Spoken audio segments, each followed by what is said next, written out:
Welcome everyone. In this video, we're going to learn how to graph cubic functions in general form. The general form is y equals ax cube plus bx square plus cx plus. Let's take an example. Y equals x cube minus 4x square minus 7x plus 10, which is in this general form. Okay.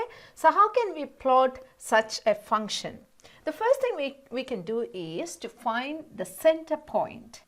The center point is given by the equation x equals minus b on 3a. So the center point lies on this line, minus b on 3a. For this one, b equals minus 4 and a equals 1. So the center point lies on minus b is plus 4 on 3, which is equal to 1.33. So which gives x equals 1.33. So what's so important about the center point? The center point gives us an inflection point. What is an inflection point? The inflection point is the point at which the concavity of the graph changes. So the next thing we want to do to graph this function is to get the y-intercepts. How do we get the y-intercept? Put x equals 0 in this equation and you will get y-intercept. When x equals 0, this term goes to 0, this goes to 0, this goes to 0, only the constant term remains. So y equals 10, or the coordinates for the y-intercept is 0, 10. Okay, now what we're going to find? X-intercept. Okay, so how do we find the x-intercept? Put y equals 0 in this equation. Okay, so that means you need to solve a cubic equation. So the first step in doing that is to factorize this function. Okay, so let's now do that. So we need to find the solution of this cubic equation. The first step in doing that is to factorize that. So we're going to write this function y as p of x, and that is then x cubed minus 4x square minus 7x plus 10. Okay, to factorize that, the first thing we should do is to find the first factor using the factor theorem.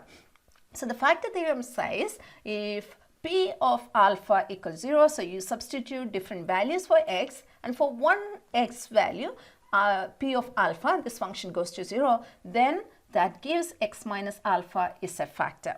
Okay, so this is clearly a trial and error method. So you need to substitute one after the other until you get p of alpha equals 0. Let's put the value 1 for alpha.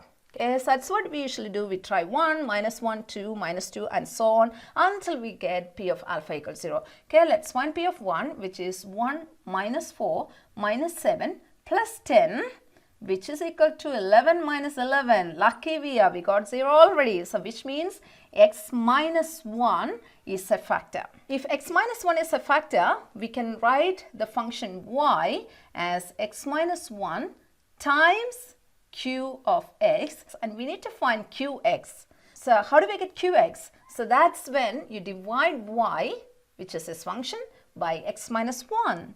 Okay, we can do that by using the polynomial division. I'm not going to explain polynomial division in detail in here. If you're not sure how to do that, you can go back and watch the polynomial division to get a good understanding of that. Okay, so what we're going to do is x cubed minus 4x square minus 7x plus 10 divided by x minus 1.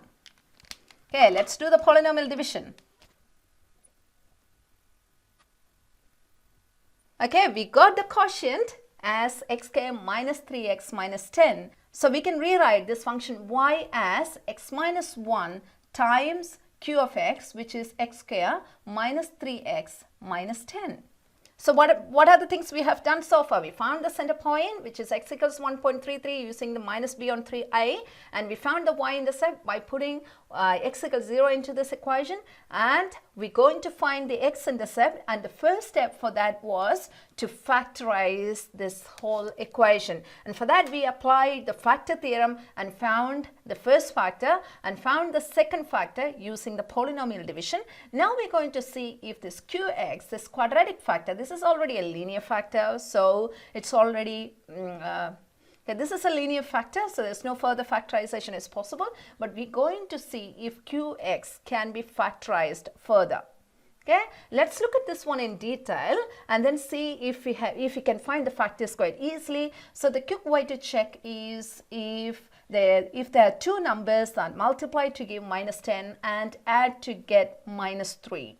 Okay, so we can easily spot those two numbers, which are minus 5 and 2. Minus 5 and 2 multiplied together gives minus 10 and adds together to give minus 3. In some cases, it's really hard to factorize this way, or some cases there won't be any real roots or real x-intercept. In that cases, the quick way to check is to see if b square minus 4ac, the discriminant of this quadratic function, is greater than 0, and if it's greater than 0, you can factorize that one, and if it's b square minus 4ac equals 0, again you can factorize that one, and the only thing is the two factors are the same. And if b square minus 4ac is smaller than 0, then we cannot factorize into real roots. Okay, so there is a possibility to find the virtual roots or the complex roots, but not real roots that cuts the x-axis. In those cases, we have only one x-intercept, which is given by this x minus 1 equals 0. Okay, so this case, if you check this one for b square minus 4ac, you can clearly see this is greater than 0. That's why we are able to find the factors quite easily. So the factors for this quadratic function is then x minus 5 times x plus 3. So the other factor in here is x minus 1.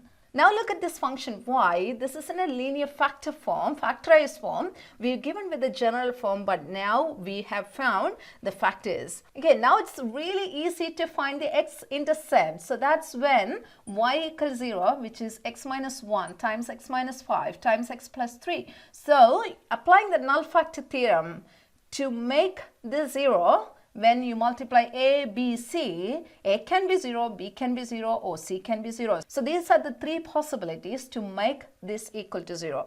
So let's put the x minus 1 equals 0 when x equals 1, and x minus 5 equals 0 when x equals 5, and x plus 3 equals 0 when x equals minus 3. So these are the three x-intercepts for this function, x cubed minus 4x squared minus 7x plus 10. Now let's put all these points into the graph. So the first thing is center point, x equals 1.33, so that's roughly this line. It should be a straight line. So the next thing is y-intercept. So the y-intercept is 0, 10. So that's this point, right?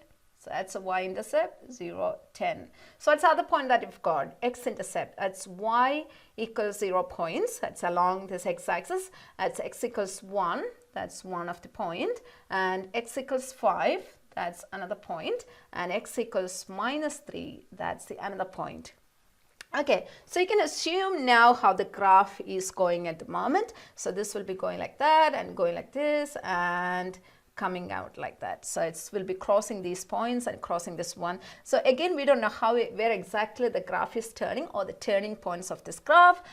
So to find the turning point exactly, so that's the last thing we should do. Then only the graph will be accurate. So to find the turning point, what we're going to do is take the first derivative. So it's a y dash of this function, and y dash goes to 0 at the turning point. That's because the turning point is a stationary point, or the derivative of the tangent is 0. So that's why this goes to 0. So let's find this first derivative of this function, which is 3x squared minus 8x minus 7, and that equals 0. Now we need to find the solution of this equation, the values of x for which this is equal to 0.